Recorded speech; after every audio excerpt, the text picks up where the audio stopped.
ओकारं बिंदु संयुक्तं नित्यं ध्यायन्ति योगिनः कामदं मोक्षदं च ओकाराय नमो। अविरल शब्द घनौघा प्रक्षालति सकल भूतल मल कलंका।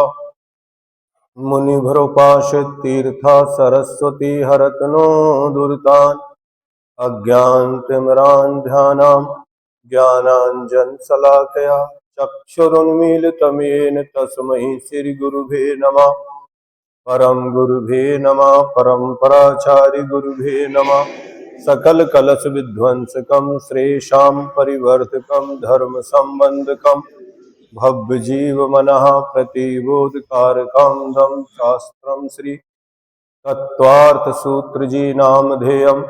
अस्य मूल ग्रंथ कर्तारा श्री सर्वज्ञ देवः उत्तर ग्रंथ कर्तारा श्री गणधर देवः प्रति गणधर देवः तेषां वचनोऽनुसारमास श्रीमत् आचार्य प्रवर्षोमि उमा स्वामी आचार्येण विरचितम्।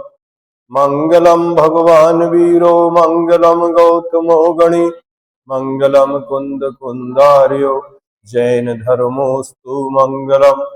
सर्वमंगल मांगल्यम सर्वकल्याणकारकम प्रधानां सर्वधर्माणां जैनम जयतु शासनम। मोक्षमार्गस्य नेतारं भेत्तारं कर्म भूव्रतां ज्ञातारं विश्वतत्त्वानां वन्दे तद्गुणलब्धये। पंच परमेष्टि भगवान की। संत श्रोमणी आचार्य गुरुवर श्री विद्यासागर जी महामुनिराज की। परम पूज्य आचार्य श्री समय सागर जी महाराज की। मोक्ष शास्त्र तत्वार सूत्र 5वां अध्याय प्रश्न नंबर 218 सूत्र नंबर 37। कल बताया था कि दो अधिक गुण वालों के साथ बंध होता है, न समान गुण वालों के साथ होता, न हीन गुण वालों के साथ होता है। अब आज पुनः बंद होने पर क्या होता है?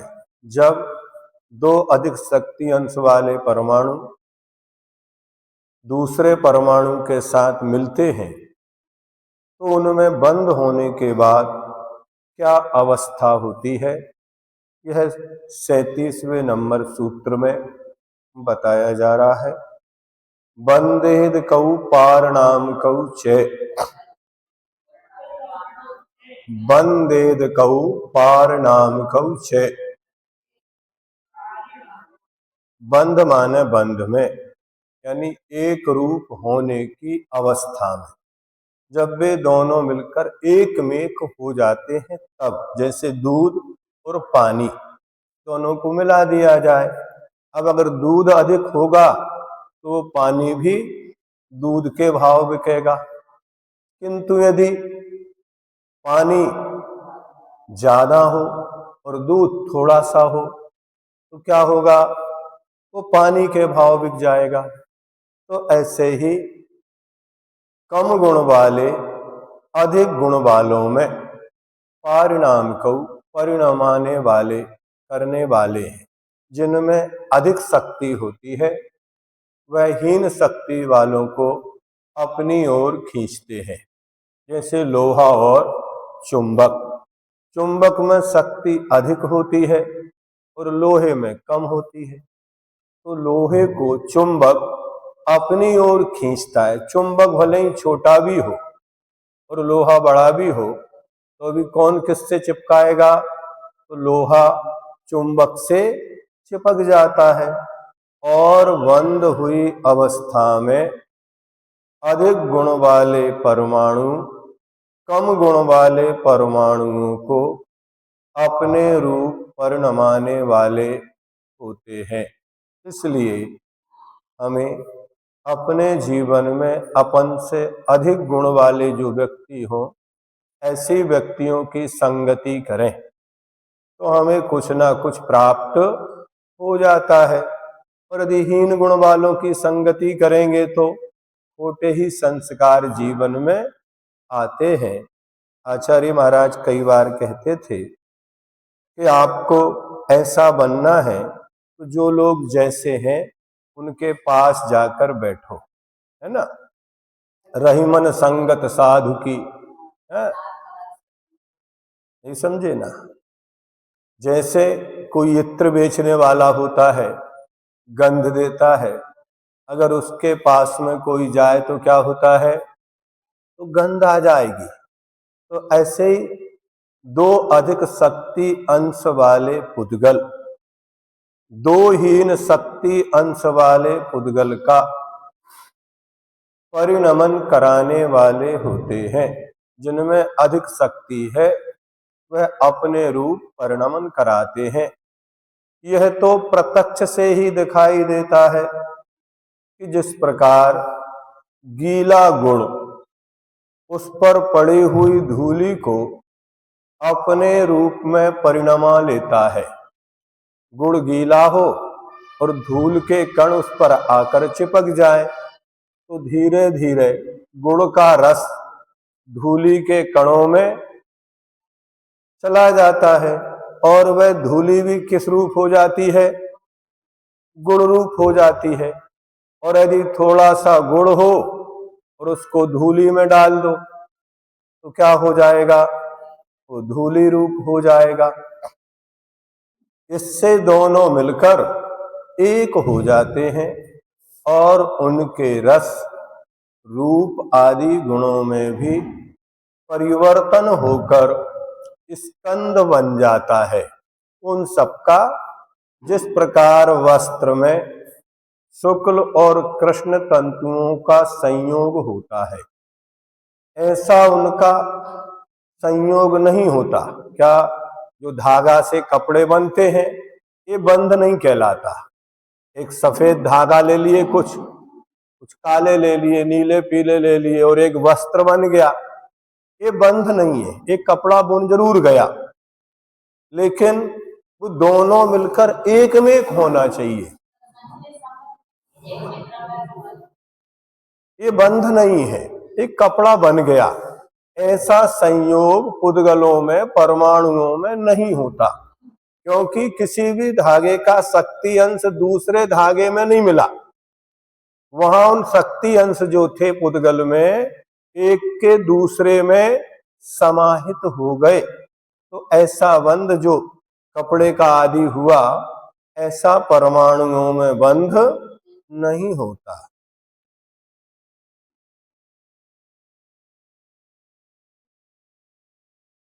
ऐसा उनका संयोग, किंतु वे परस्पर में इस प्रकार मिल जाते हैं जिससे उनमें भेद की प्रतीति नहीं होती है।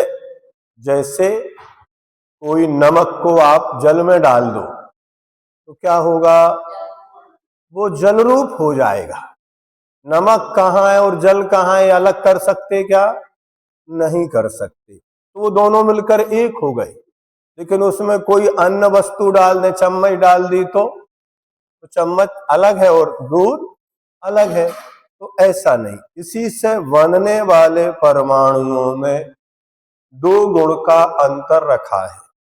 इससे अधिक अंतर होने से एक परमाणु दूसरे में मिल तो सकता है किंतु फिर तीसरी अवस्था प्रकट नहीं हो सकती, क्योंकि अल्प गुण वाला अपने से अधिक गुण वाले पर कुछ भी असर नहीं डाल सकता। इसी प्रकार अंतर न रखने से भी दोनों समान बलशाली होने से एक दूसरे को अपने रूप नहीं परिणमा कर अलग अलग ही रह जाते हैं। इसलिए दो अधिक का एक सूत्र रखा है कि वे दोनों मिलकर एक में एक यानी तीसरी अवस्था को प्राप्त हो जाए। जैसे सम्यक और मिथ्यात्व दोनों मिलते तो तीसरे गुण स्थान में क्या हो गया, मिश्र अवस्था हो गई। उसी प्रकार सम्यक ज्ञान और मिथ्या ज्ञान मिलते हैं तो मिश्र ज्ञान हो जाते हैं। क्या तीसरे गुण स्थान में वहां मिश्र ज्ञान भी है, मिश्र प्रकृति भी है, लेकिन चौथे गुण स्थान में नहीं है, वहां अलग व्यवस्था है। और कहीं किसी में कर्मों में ऐसी मिश्र अवस्था नहीं बनाई गई, अथवा एक दूसरे रूप परिणमन हो जाते हैं। कर्म का बंध होता है 7वें नरक में।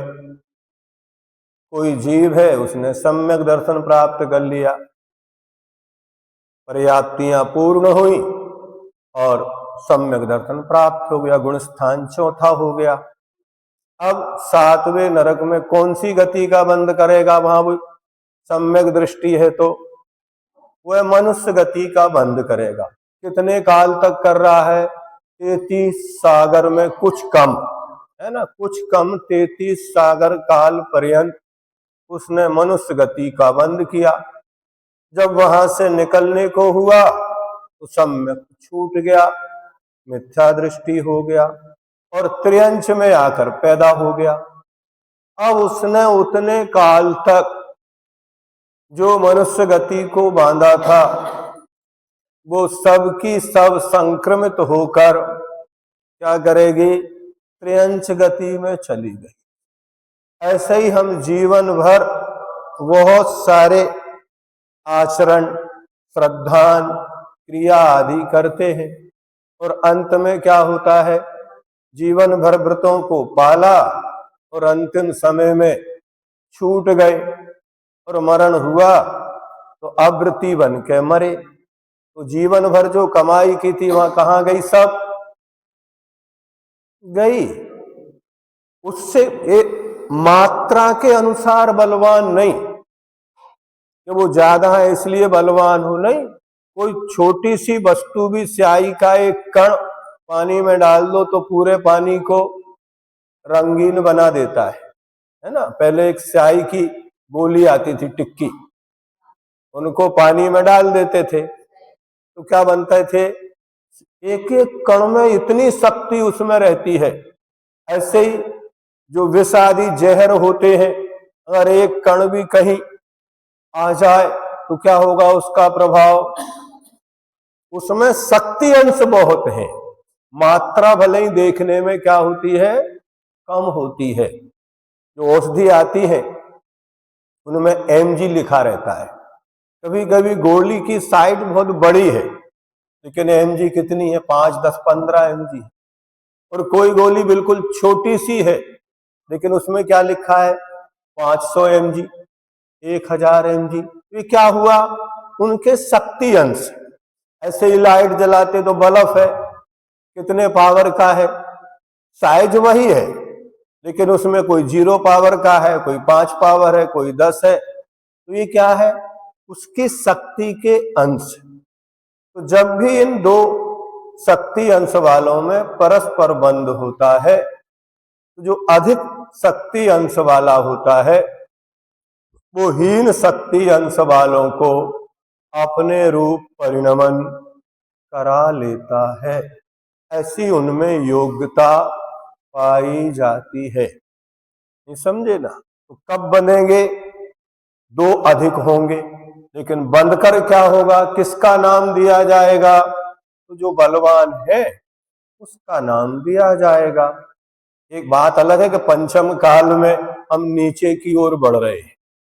जो बलवान थे, अधिक शक्ति वाले थे, धीरे धीरे वो हीन शक्ति वाले हो रहे, और जो हीन शक्ति वाले थे वो धीरे धीरे क्या हो रहे हैं? अधिक शक्ति वाले हो रहे हैं। ये भी काल का एक प्रभाव रहता है। तो ऐसा भी अपन कभी कभी लगा सकते हैं चिंतन के द्वारा। किस काल में कौन राज्य करेगा?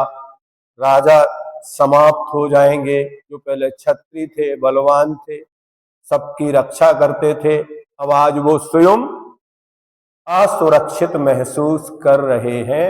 ऐसा भी होता है। एक प्राणिक हीलिंग चिकित्सा होती है, उसमें कौन किसको प्रभावित करता है? वो कहले जितने भी रेकी आदि मास्टर होते हैं उनसे कहा जाता है पहले अपने आप को बलवान बनाओ, नहीं तो क्या होगा? तुम्हारी पूरी पावर एनर्जी वो दूसरा खींच लेगा। जैसे हवा का दबाव और पानी बादल, बादल कहाँ जाएंगे? जहां हवा का दबाव कम होगा वहां पानी बादल आते हैं जाते हैं। ऐसे ये शक्तियां होती हैं। ये शक्ति किधर जाएंगी? जो बलवान व्यक्ति है वो सारी शक्तियां अपनी ओर खींच लेता है। जब कोई मकान बनता है, नया बन रहा हो, तो कोई भी व्यक्ति अपनी ओर से उसमें ईंट दे के चला जाता है। एक हमारी भी आपके मंदिर में एक ईंट, ऐसा होता है कि नहीं होता? क्योंकि वो नया है, बन रहा है, अधिक शक्ति वाला है। हर व्यक्ति कहता मेरा द्रव्य इसमें लग जाए, अच्छे कार्य में लग जाए। लेकिन जब वही मकान या भवन या समोसरण विघटन होता है तो क्या होता है? उसमें से हर व्यक्ति एक एक ईंट अपने घर ले जाना चाहता है। क्या होता है? जब पुण्य का उदय होता है तो आपको सब लोग सहयोग करते हैं, और उसी जीव का उसी स्थान पर रहते हुए ही पुण्य क्षीण हो जाता है तो क्या होता है? जो सहयोग करने वाले थे वही असहयोग करते हैं, प्रतिकूल हो जाते हैं। तो ऐसे कर्मों की भी शक्ति होती है। जब हमारे कर्म अच्छे होते हैं, पुण्य रूप होते हैं, तो पाप प्रकृतियां भी पुण्य रूप फल देके चली जाती है। और जब तीव्र है, हाँ, कर्म हर चीज दिखती थोड़ी है, और जिनको दिखती है उन्हें देखना चाहिए। कुछ चीजें बिना चश्मे के नहीं दिखती तो चश्मा लगाना पड़ता है। कुछ हाँ माइक्रोस्कोप लाना पड़ता है, कुछ लाइट जलाना पड़ती है। तो सब चीजों को देखने के लिए अलग अलग साधन हैं। कुछ आगम से दिखता है, आगम चक्खो साहू, अपनी आंख की जगह आप आगम की आंख से देखो। आगम तीजा नैन बताया, तो अपना तीसरा नेत्र जिसका खुल जाता है उसे दिखना लगता है। केवल ज्ञान भी तीसरा नेत्र है, नहीं समझे ना? केवल ज्ञान भी ज्ञान चक्षु उसको अपन बोलते हैं। ज्ञान को भी चक्षु की उपमा दी गई है। तो जब हम हीन शक्ति वाले होते हैं तो हमारे ऊपर बाहर के सभी वातावरण का प्रभाव पड़ता है। स्वास्थ्य की दृष्टि में भी जो सर्दी आदि पड़ती है अपने को प्रतिकूल हो रही है, और कोई व्यक्ति अच्छा पुण्यशाली है उसके लिए और अच्छा लगता है। तो एक ही चीज एक के लिए पाप रूप फल देती है और दूसरे के लिए पुण्य रूप फल देती है ना? तो ऐसे लगाना सब में। तो बंधने वाले जो बंद होता है हीन गुण वाला अधिक गुण वाले के अनुसार परिणमन करता है, करना ही पड़ेगा, अन्यथा टूट जाएंगे। अगर वो परिणमन ना करे तो क्या होगा? वो टूट जाएगा, अलग अलग हो जाएगा। बंध तभी होगा कि वे दोनों मिलकर एक हो जाए, तब वो बंध कहलाता है। इसलिए कई चीजों को मिलाने के बाद औषधि आदि होती हैं, उनको डाल के इतना घोटा जाता है, इतना कि वे दोनों मिलकर एक हो जाए। मतलब घोटा नहीं जा रहा है, उसके अंदर जो शक्ति अंश है वो प्रकट किए जा रहे हैं। जब तक वो शक्ति अंश उसमें से प्रकट नहीं होंगे, जैसे कुंभकार मिट्टी से घट बनाता है, घट कब बनता है? सीधी मिट्टी लाए वो बनाने बैठ जाए, क्यों नहीं बनेगा? क्योंकि अभी उसके जो शक्ति अंश है, स्निग्धता, वो व्यक्त नहीं है। वो पहले उसमें पानी डालेगा, गलाएगा, फिर उसमें कुछ और सामग्री भी मिलाना पड़ती है। क्या ऐसा नहीं कि सीधी अकेली मिट्टी होती है? ये आप लोग मानते हैं कि मिट्टी अकेली है। आप जिस घड़े में पानी पी रहे हैं ना, उस मिट्टी को कुंभकार ने घट बनाते समय उसमें गधे की लीद मिलाई है। क्या कहा? क्या मिलाई है, ध्यान रखने का, क्या मिलाते हैं उसमें, उसमें गधे की लीद मिलाई गई है, तब वो घट बनता है? तो गाय का गोबर मिलाएंगे। क्या कहा, आपने देखा नहीं है, हमने देखे हैं बनते हुए घट। बिना उसके वो मिट्टी घट रूप बनने की योग्यता नहीं है उसमें। क्या कहा, जब तक उसमें वो, जैसे चूने के द्वारा मकान बनता है, पहले चूने में बहुत सारी वस्तुएं मिलाते हैं, फिर घट्टस में पीसा जाता है, क्या मिलता है, सन मिलाते हैं, बेल मिलाते हैं, गुड़ मिलाते हैं। सन क्या होता है, रेसे होते हैं, धागे होते हैं, उनको उसमें डाल के फिर पीसा जाता है। इतना पीसा जाता है कि वो सभी एक मेक हो जाए, तब वो बंद कहलाएगा। ऐसे ही उस मिट्टी में वो सारी चीजें मिलाते हैं, फिर उसके लिए एक बार दो बार नहीं, कई बार पैरों से रौंदा जाता है। क्या ऐसे थोड़ी हाथ से ही बना दे तो घट बन जाएगा, नहीं, उसे पैरों से रौंदा जाता है, तब उस मिट्टी में घट बनने की योग्यता व्यक्त होती है।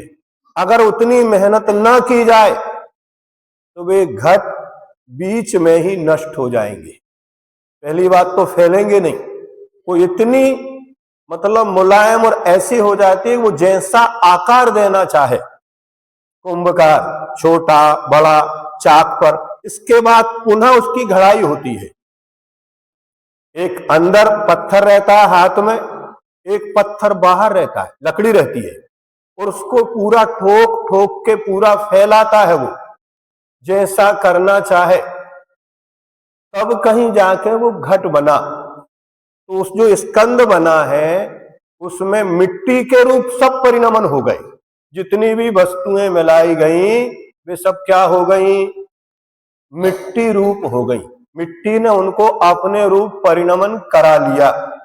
उसी प्रकार जहां नमक बनता है समुद्र के पानी से, उसमें पानी भर देते हैं, लेकिन उस पानी में जो भरा गया है कोई भी वस्तु पड़ जाए, कोई जीव जंतु भी पड़ जाए, हड्डियां भी पड़ जाए, वे सब क्या हो जाएंगे, बंदे अदकौ पारणाम कौचे, क्या हो जाएंगे, बंदे अदकौ पारणाम कौचे, वो बंद होने के बाद नमक रूप ही परिणमन हो जाएंगी। क्या होगा, उसी प्रकार हमारा शरीर है, हम भोजन करते, अब जिसको जो बीमारी होगी, क्या कहा, जिसको जो रोग होगा, मान लो शुगर है आपके लिए, आप पानी भी पियो, क्या कहा, आप पानी भी पियो, आप कहोगे हम कुछ भी नहीं खाते, तो भी अंदर जाके वो शुगर रूप परिणमन होगा। अगर किसी को टीबी है तो उस रूप परिणमन होगा, अगर किसी को कैंसर है तो वो पूरी भोजन सामग्री उसी रूप परिणमन होगी। आपको लगेगा हम खुद भोजन कर रहे हैं, नहीं, टीबी वाला अपने उस कीटाणुओं को खिलाता है, 4 गुना आहार देना पड़ता है तब खाता है वो। उसी प्रकार यदि आप कैंसर का मरीज है, उसके लिए उपवास कराओ तो ठीक रहेगा। जितना अच्छी आपकी देखरेख करेंगे उसकी, उतना ही वो कैंसर रोग और बढ़ता है। उसी प्रकार किसी के पेट में आंवपंथी हो, वो पानी भी पिए तो भी क्या होगा, बंदे अदकौ पारणाम कौचे, वो जो भी अंदर जाएगा वो उसी के साथ परिणमन, नहीं हमने तो कुछ लिया ही नहीं है, नहीं, उसका बीज है ना वहां, वो बलवान है। जैसे अपन ने एक वृक्ष का बीज बोया, उन जड़ों में इतनी ताकत है कि वो जो भी ग्रहण करेंगी, पानी, मिट्टी, खाद, उस सबको फूल, पत्ती, फल रूप परिणमन, भले वो मिट्टी थी, खाद थी, लेकिन वो किस रूप परिणमन हो जाएगा? उस बीज के अनुसार। तो वहां अधिक परिणाम वाला कौन कहलाएगा? जो अपनी ओर परिणमन करा ले वो बलवान, और जो परिणमन कर जाए वो कमजोर। तो अधिक गुण वाला हीन गुण वाले के लिए अगर हम किसी को अच्छा बनाने जाए खुद ही बिगड़ गए, हम कमजोर हैं। अन्यथा पर कोई संगति नहीं करेगा। कैसे संगति करे?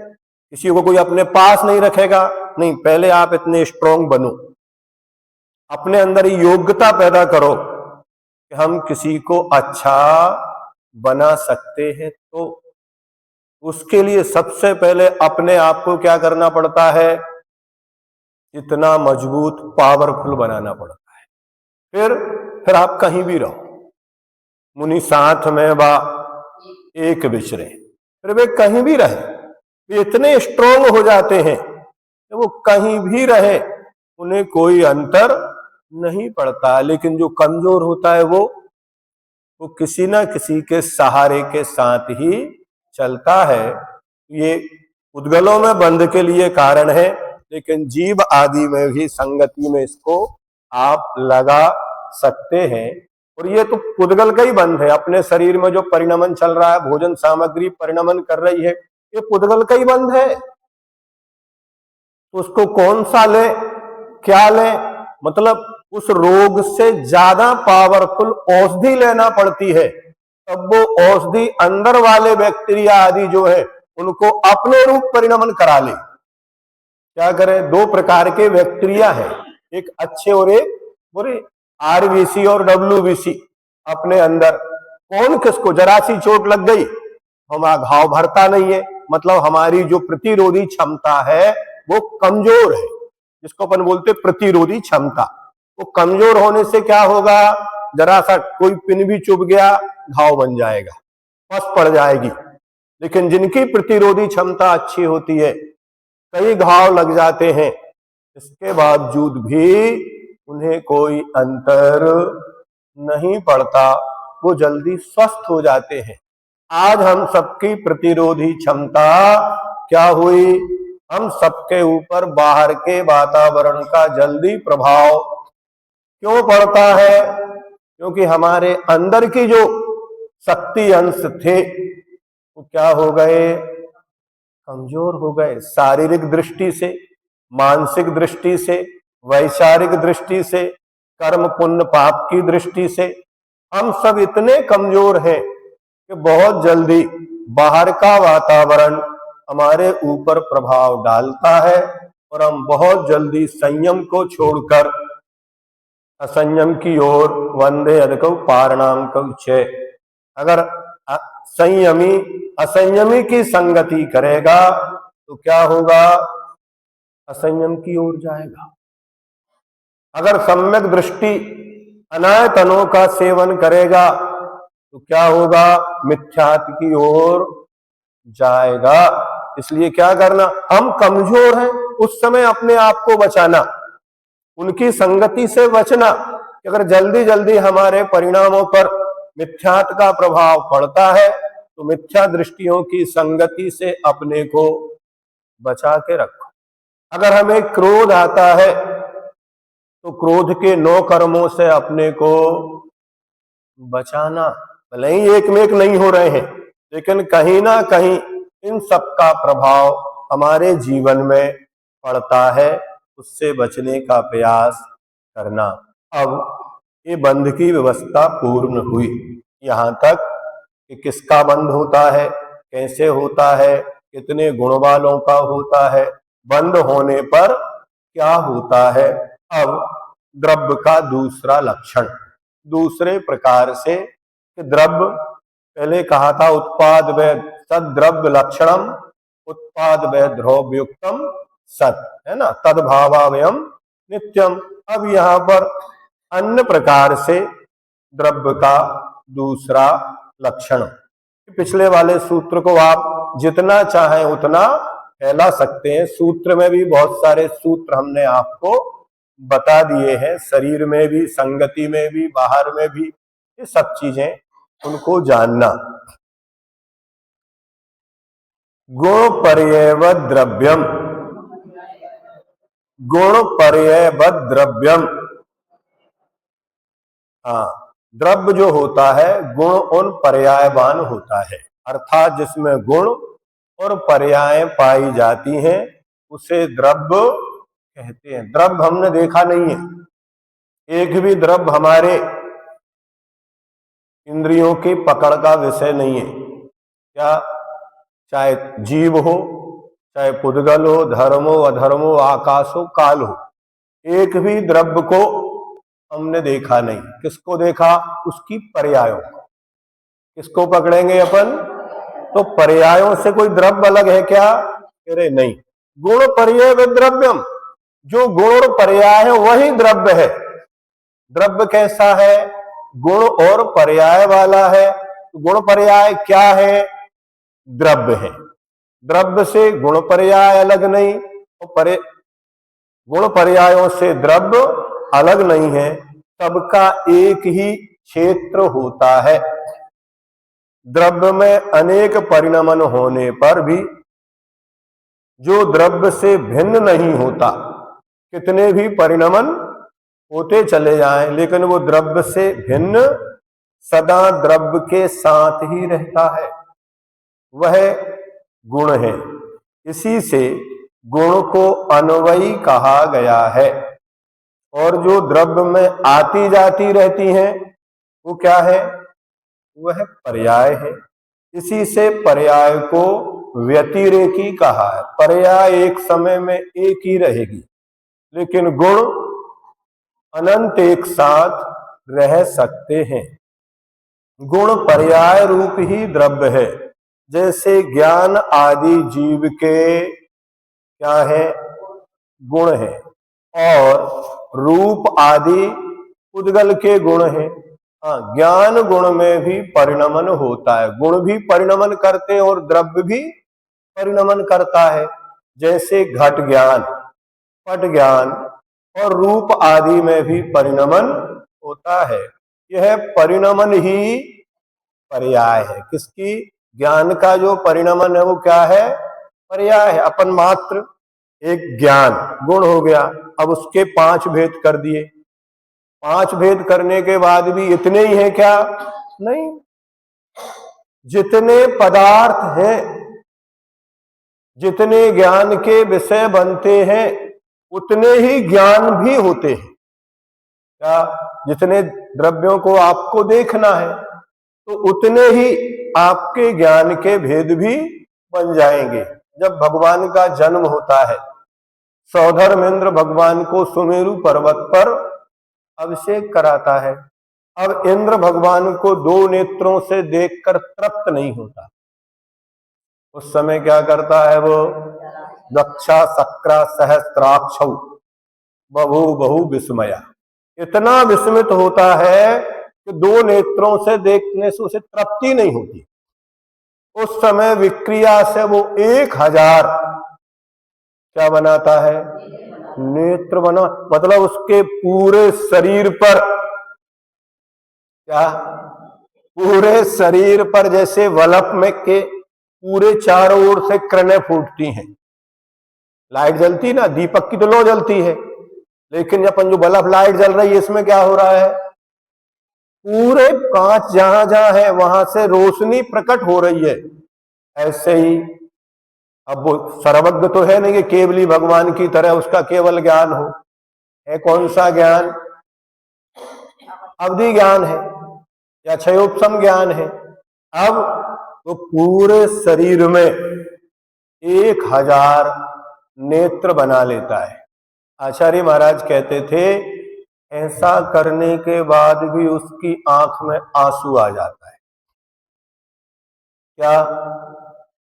क्योंकि भगवान के 1008 लक्षण है। कितने हैं? अगर एक नेत्र से एक लक्षण को देखे, 8 फिर भी छूट गए। क्या हुआ? देख रहा है वो, एक से एक को देख रहा है।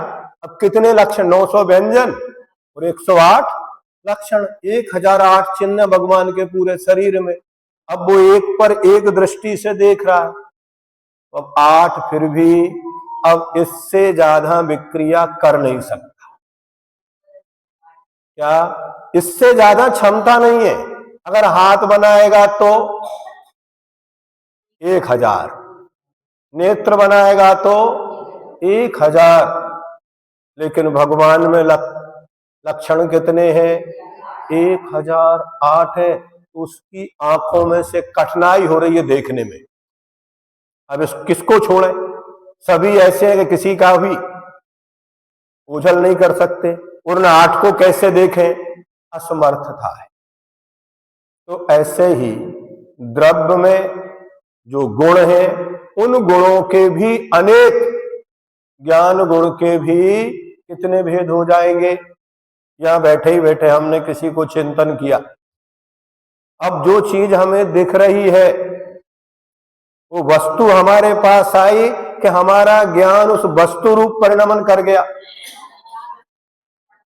ध्यान रखो, जैसे दर्पण में वस्तु वही रहती, लेकिन दर्पण में उस पदार्थ की आभा झलकती है।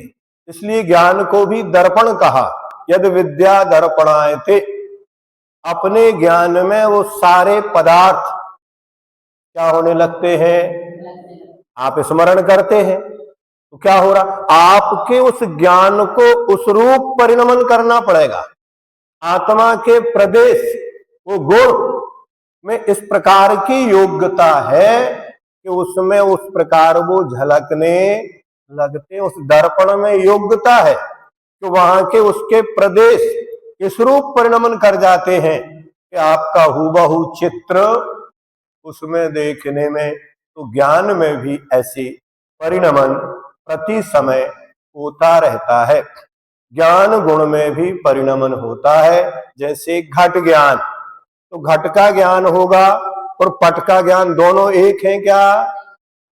घट अलग है और पट अलग है। और रूप आदि में भी परिणमन होता है। यह परिणमन ही क्या है?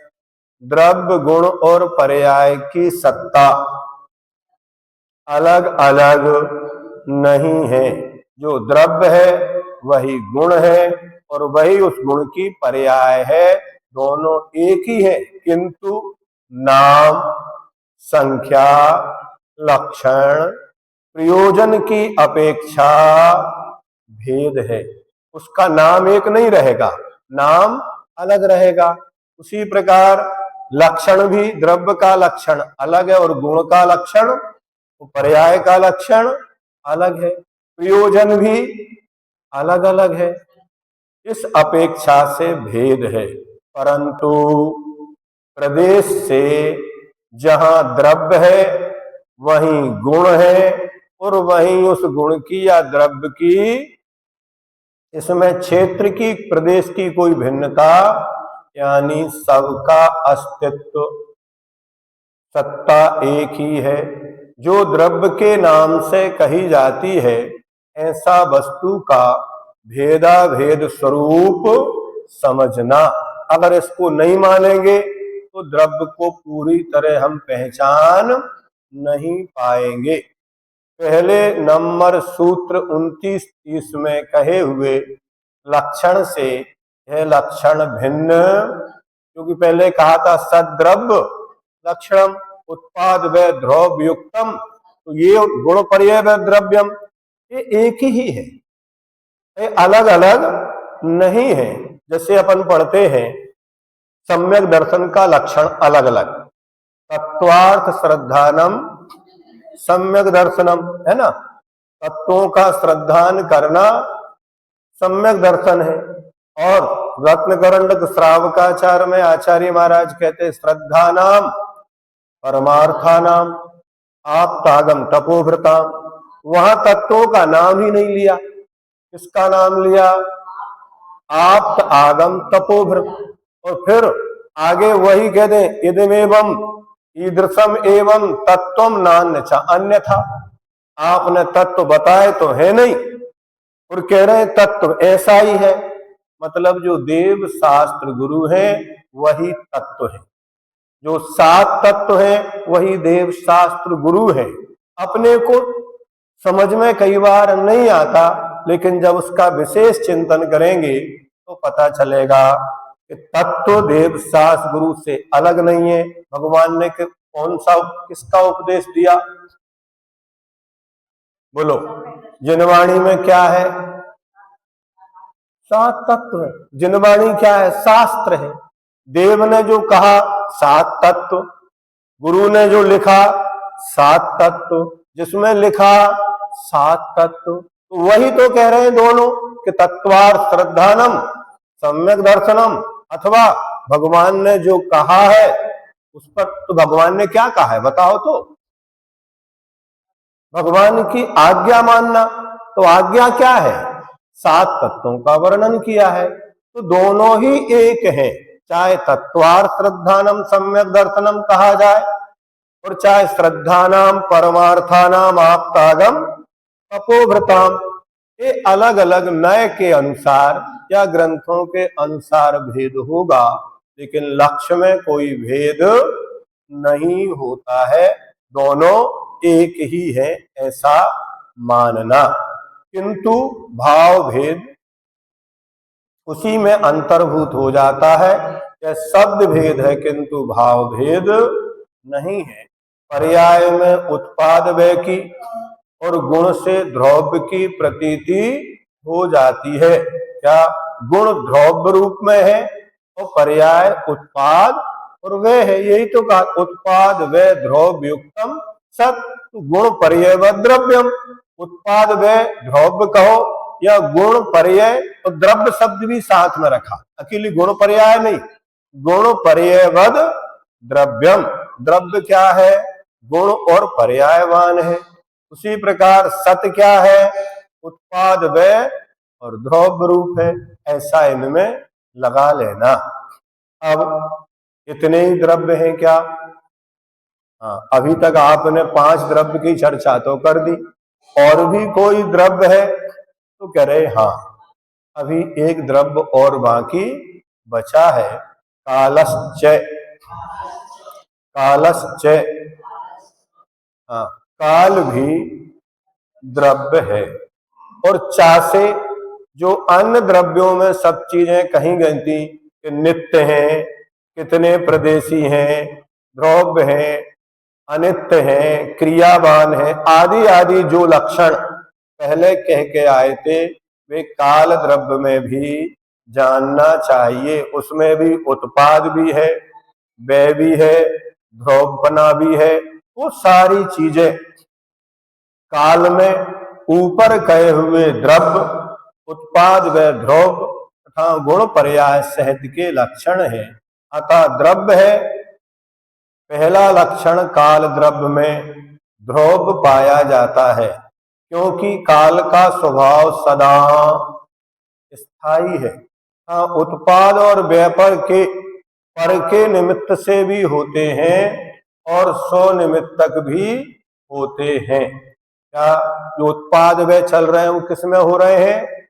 स्व में भी होते हैं। अगुरु लघु नाम के गुण के कारण स्व में परिणमन है, लेकिन पर में भी परिणमन है क्या?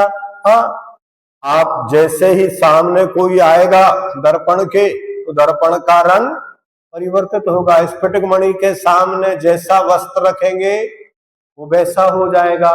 तो केवली भगवान के केवल ज्ञान में पूरा लोक झलक रहा है।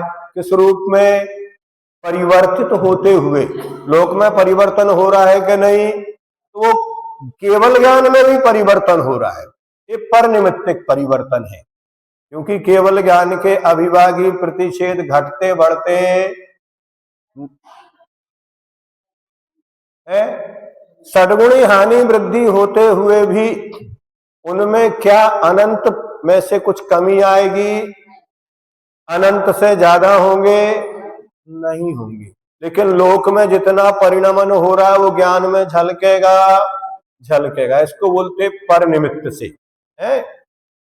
उत्पाद और व्यय पर के निमित्त से भी होते हैं और स्वनिमित्तक का भी होते हैं, क्योंकि काल द्रव्य प्रति समय अनंत पदार्थों के परिणमन में क्या है? काल द्रव्य जो अनंत पदार्थ हैं उनके परिणमन में अतः देखो, परिणमन में कारण है, लेकिन स्वयं उस रूप परिणमन करता क्या? कुंभकार के चाक की कील, वो चक्र को घूमने में तो कारण है, लेकिन कील नहीं घूमती। उसी प्रकार काल द्रव्य अन्य द्रव्यों के परिणमन में कारण है, अतः कार्य के भेद से कारण में भी प्रति समय भेद होना जरूरी है। यह परनिमित्तिक उत्पाद व्यय है। हाँ, काल में अगुरु लघु नाम के गुण भी पाए जाते हैं। उनकी वृद्धि हानि होने की अपेक्षा से उसमें स्वयं भी उत्पाद व्यय प्रति समय होता रहता है। दूसरा लक्षण, काल द्रव्य में सामान्य और विशेष गुण भी पाए जाते हैं। वर्तना विशेष गुण है तथा अचेतनपन, अमूर्तिकपना, सूक्ष्मपना आदि क्या है? ये सामान्य गुण है। उत्पाद व्यय रूप पर्याय भी काल में होती है। यह काल द्रव्य अमूर्तिक है क्योंकि उसमें रूप रस वगैरह गुण नहीं पाए जाते। यह बहुप्रदेशी एक और विशेषता, जीव द्रव्य, धर्म द्रव्य, अधर्म द्रव्य, आकाश द्रव्य, ये क्या है? ये बहुप्रदेशी है, 5 द्रव्य। लेकिन काल द्रव्य एक प्रदेशी होने से उसे अस्थि काय नहीं कहा। अस्थि तो है लेकिन कायवान नहीं है। कायवान माने बहुप्रदेशी, क्योंकि लोकाकाश के प्रत्येक प्रदेश पर एक एक कालाणु रत्नों की राशि की तरह, मतलब अलग अलग, कुंभकार की मिट्टी की तरह नहीं, वो मिट्टी अलग अलग नहीं है। जो घट बना वे सब एक में एक हो गए, लेकिन जो रत्न राशि होती है वो कैसी रहती है? अलग ही रहती है, चिपकी हुई नहीं है। उनमें कोई स्निग्ध रूक्ष नाम का गुण जैसा पुद्गल में होता है, स्निग्ध रूक्ष आदि, तो वो एक हो जाते हैं। लेकिन कालाणु, उनमें स्निग्ध रूक्ष नाम का गुण नहीं होता। हाँ, अनार के दाने के समान मान लो, उदाहरण कोई भी ले लो। वो कहते अनाज की ढेरी की तरह। इसकी तरह? अनाज का ढेर लगा देते ना, आटे का ढेर अलग है। आटे में अगर पानी डालेंगे तो क्या होगा? एक बन जाएगा, लेकिन अनाज के ढेर में पानी डालेंगे तो नहीं चिपकेगा। समझ में आया? उसमें स्निग्धता लाए भी तो भी ऐसी कोई वस्तु नहीं बनी कि वो काल द्रव्य के कालाणुओं को जोड़कर एक में एक कर सके। वे अलग अलग थे, अलग अलग हैं और अलग अलग ही वो क्रियावान भी नहीं है। जहां थे वही हैं और अनंत काल तक भी वहीं रहेंगे। उनमें ऐसी कोई क्रियावती शक्ति नहीं होती जैसे जीव और पुद्गल में क्षेत्र से क्षेत्रांतर जाने की होती है। वे आपस में मिलते नहीं है, अतः काल द्रव्य काय नहीं है और प्रत्येक कालाणु एक एक काल द्रव्य है। क्या जीव जैसे अलग अलग है, ऐसे ही वो प्रत्येक कालाणु भी स्वतंत्र एक काल द्रव्य है। क्या कहा? 6 द्रव्य है। 6 द्रव्यों में संख्या की अपेक्षा धर्म द्रव्य, अधर्म द्रव्य, आकाश एक है, लेकिन जो 3 शेष द्रव्य बचे वो एक नहीं है। जैसे जीव एक नहीं है, जीव अनंत है, पुद्गल अनंतानंत है, तो काल असंख्यात है। वो एक एक कालाणु एक एक काल द्रव्य है। आप एक ही काल द्रव्य नहीं मानना। क्या मानना? जितने कालाणु है उतने ही काल द्रव्य है।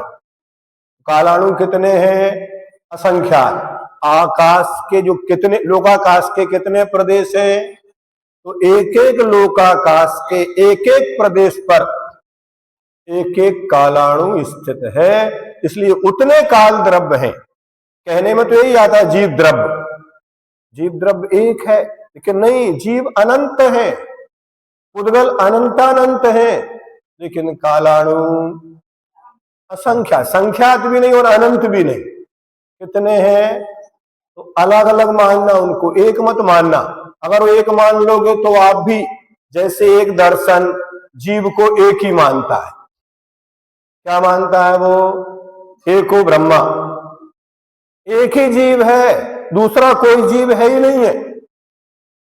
अगर ऐसा ही आप काल को भी एक मान लेंगे तो जो दोष यहां आएगा वही दोष वहां आ जाएगा। प्रत्येक कालाणु स्वतंत्र द्रव्य है, उसका स्वतंत्र अस्तित्व है, वो कभी भी नष्ट नहीं होगा। कभी भी दो कालाणु मिलकर एक कालाणु नहीं बनेंगे, और एक कालाणु बिखर कर अनेक कालाणु रूप भी नहीं होगा। वे सभी स्वतंत्र हैं। अतः काल द्रव्य असंख्यात है। ये कहां से निकाला, इस चा के द्वारा, कालश्च ऐसा कहा ना, तो उस चकार के द्वारा ये सारे अर्थ आपको निकालना पड़ेंगे कि काल द्रव्य निष्क्रिय है, असंख्यात है, एक प्रदेश से दूसरे प्रदेश पर जाए तो क्रियावान हो जाएंगे, जहां के तहां ही बने रहते हैं, जैसे हैं जहां हैं वे उसी, क्योंकि चार द्रव्य शुद्ध ही है, उनमें कभी कोई विभाव रूप परिणमन नहीं होता। धर्म अधर्म आकाश और काल, मात्र ये जो सारा का सारा झमेला है दो में ही है, जीव में और उद्गल में। ये क्रियावान भी है, परिणमन भी करते, यहाँ वहां भी जाते, है ना, एक में एक भी हो जाते, लेकिन बाकी के चार द्रव्य तो जैसे थे वैसे ही है। कल आचार्य महाराज का समाधि दिवस है, तिथि के अनुसार, है ना, नवमी से। यही 10 लक्षण पर्व थे। अष्टमी के बाद नवमी थी, अष्टमी की रात्रि में, और नवमी को संस्कार हुआ था। तो ये दूसरा समाधि दिवस है। अगर आपका कोई कार्यक्रम हो तो आप बता देना। समझो, जावानी के ज्ञान तय सूझे लोकालोक, सो वाणी मस्तक नमु सदा देत हूँ धो। ये जनवाणी